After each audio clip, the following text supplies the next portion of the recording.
Sometimes the very best things come in small packages.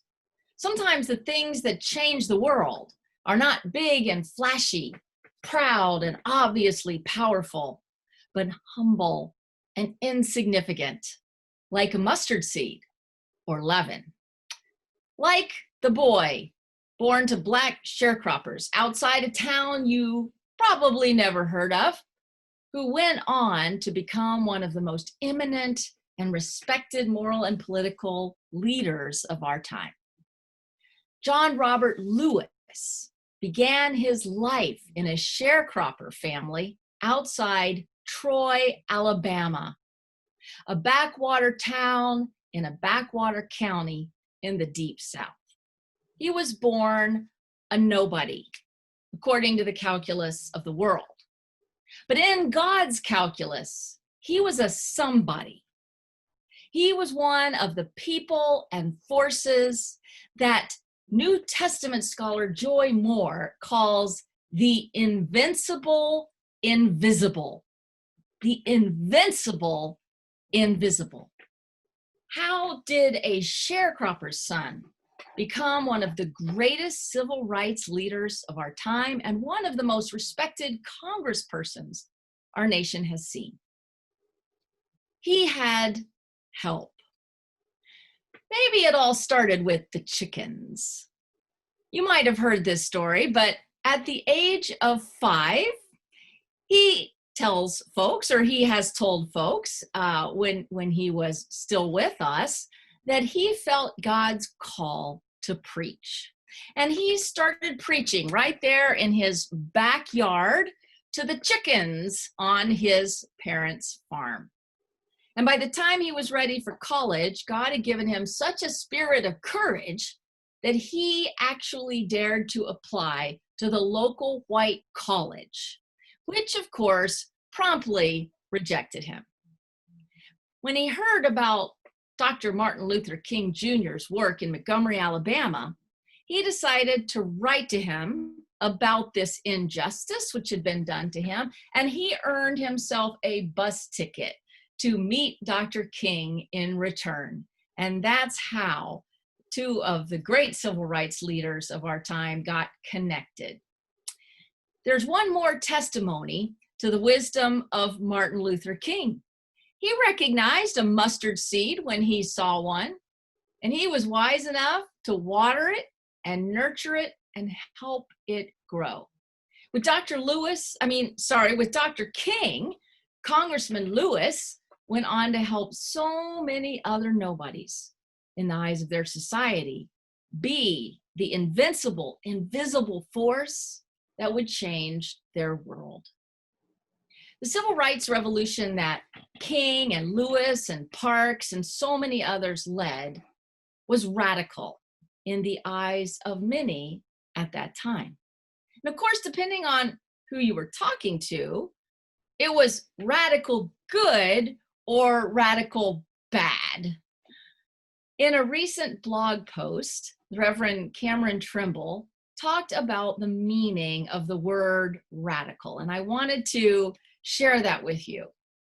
She talked about a conversation she had with an epidemiologist named Monica Sharma, who told her that in mathematics, the word radical means root of. It's a way of getting to the base, to the root of a number in its purest form. There's something about human beings, she said, that when we awaken the root of our being, we are capable of creating enormous change. Reverend Trimble went on to say that Dr. Sharma helped me see more clearly that when we get in touch with who we really are, what we value, what we fear, and what we hope, then we are being radical. We are leading from our rootedness in the ground of being. Dr. King, John Lewis, and other civil rights leaders drew deeply on the roots of their Christian faith to find the source and the power of their movement, the moral authority that allowed them to awaken the conscience of a nation. They were radical in the best sense of that word. But what happens when the root itself is toxic? What happens when you drink from a poisoned well? And what happens when the seeds that you water and fertilize produce not a sheltering tree, but an invasive, noxious weed that chokes out life? In times like that, you need the wisdom of a Solomon. And right now, there's a different kind of radical on the move than the kind we met in Dr. King and John Lewis. With aid and comfort from the very highest levels of our government, a radical counter-revolution has been launched that threatens all that our great civil rights leaders fought for. Many are comparing the actions of this present administration to fascism. And there are some patterns emerging that are similar to fascism. But as we look at this phenomenon, we need to be very clear-eyed about one thing. If it is a kind of fascism, then it is a fascism American style. Because the counter-revolutionary rhetoric and actions of a swath of our nation's population and of some of our elected leaders were not imported whole cloth from some other country. They're homegrown, made in the USA. The anti-racism small group that I'm part of in our church right now has been listening to a podcast called Seeing White, which I highly recommend. It's a show actually on the podcast called Seen on Radio, seen like a scene in a play, seen on radio. And this past week, we listened to an episode called Made in America. And what became painfully clear is the way in which what we know today as white supremacy was invented right here in our country. Brick by brick, step by step, a legal wall of white supremacy was built over several hundred years, beginning in the colonies, becoming enshrined even in our sacred constitution, and reconstituted in the backlash to Reconstruction in the South. It is sickening to learn all the details of how that wall was built, of how whiteness as a legal construct, as opposed to, say, European as an origin from which certain people came, but how whiteness was created in order to prevent poor whites, those who became identified as white, from making common cause with poor and enslaved Blacks and Native people. The foundations of white supremacy are tragically part of the root stock of our nation, alongside some of the good seeds that were sowed by our founders. Poisonous seeds were planted too. So when we talk about being radical and going back to the root, we have to be very, very careful about what we mean and where we're going. Every generation probably has to face its moment of reckoning with this conflicted heritage. And it's pretty clear that now is our moment. This is one of those moments when it's not just a cliche to say that the soul of our nation, the entire American experiment, is at stake. Perhaps more gravely, for those of us who care about our faith, the soul of the church is at stake. The soul of the American church. Will we be radical for the gospel of Jesus Christ for the cause of justice for all who are nobodies in the calculus of this world? Or will we be radical for the cause of reinforcing white supremacy and turning back the clock? Or will we be perhaps worse, like the lukewarm Christians that Christ promises to spit out of his mouth in the book of Revelation? Most important of all, how will we discern right from wrong? Which seeds to water as we try to meet the challenge of these times? The implications are enormous because everything from how we respond to the Black Lives Matter movement, from how we respond to COVID-19, and how we respond to the threats to the integrity of our election, all of these are at stake. They're all connected, one vast interrelated network of cause and effect. So today, more than ever, I appreciate the wisdom of Solomon. As we heard from Bunny, when Solomon was still very young, a newly minted king, he went up to one of the traditional shrines known as the high places to worship God. Now, yes, later that was condemned. But at the time, there was no temple to worship at in Jerusalem, and the practices hadn't quite been defined yet. But later, of course, it came to be seen as not a very good thing to go to these shrines. But in any case, while he was up worshiping at this shrine and sleeping, in a dream, God appeared to him and offered him one gift, any gift that he would ask for. And instead of asking for what kings would normally ask for, great armies or great wealth, victory over his enemies, or long life, he had the humility to know that he didn't know everything, to know that he wasn't the world's greatest expert on anything, that he needed help. So he asked God for what can be translated an understanding mind or a listening heart. He asked God for the ability to discern right from wrong, because he understood that only with this gift could he govern well. And in asking for an understanding mind and a listening heart, Solomon modeled for us the right way to be a leader. But there's more.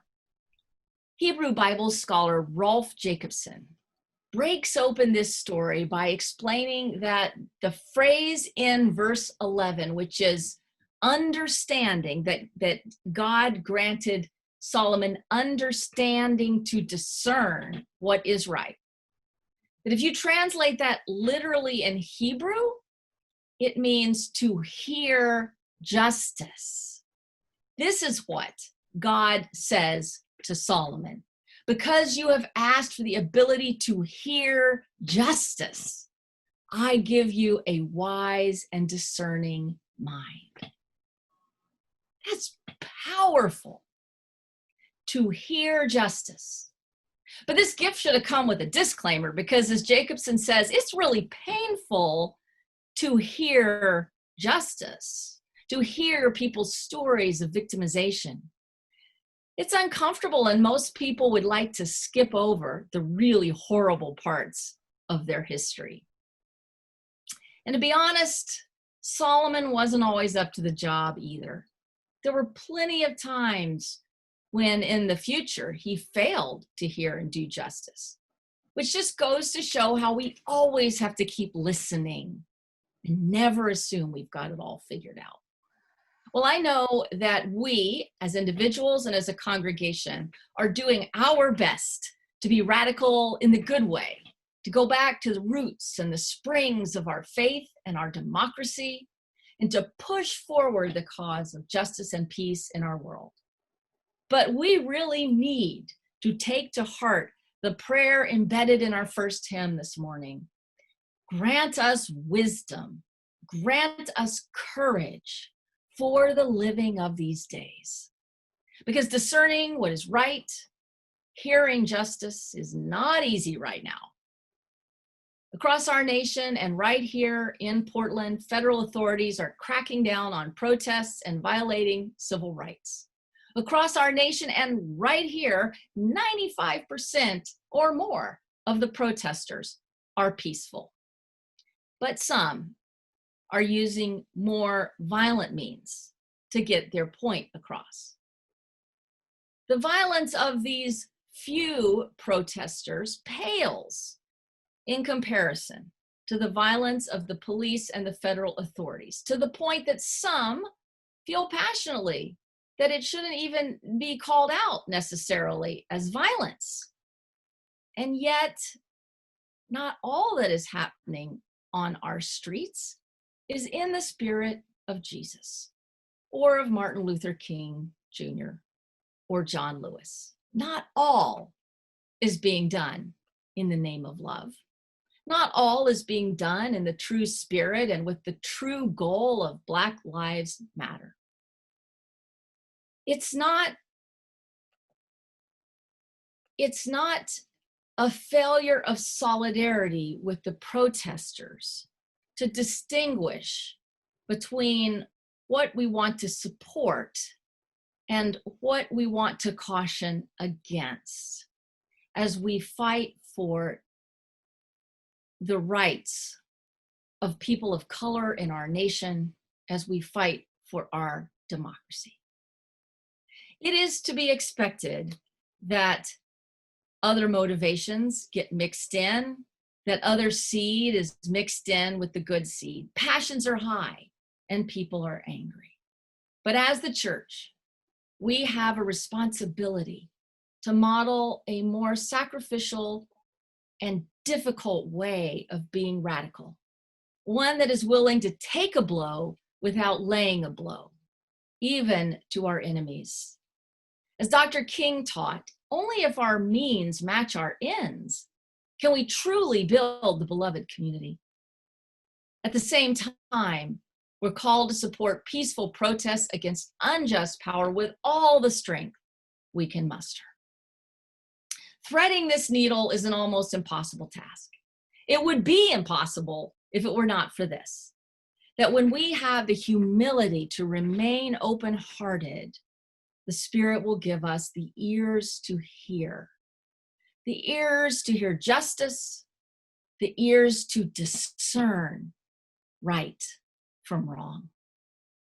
As the upcoming election bears down on us, rarely has more been at stake. I promise you that we will be organizing, faith communities will be organizing, not on behalf of any one party, but on behalf of our values and convictions. As we do so, we can remember the words of John Lewis in 2012 when he said, "My dear friends, your vote is precious, almost sacred. It is the most powerful nonviolent tool we have to create a more perfect union." As we live through this radical moment, this moment when we are being asked to rebuild ourselves and our nation from the root up, you will have many opportunities to contribute to the invincible, invisible forces that are at work transforming our world today. You can protest. You can volunteer at our protest aid station. You can vote. You can organize. You can advocate. You can have hard conversations with friends and relatives. And you can ask God for the capacity to hear justice day in and day out until the kingdom comes. Amen.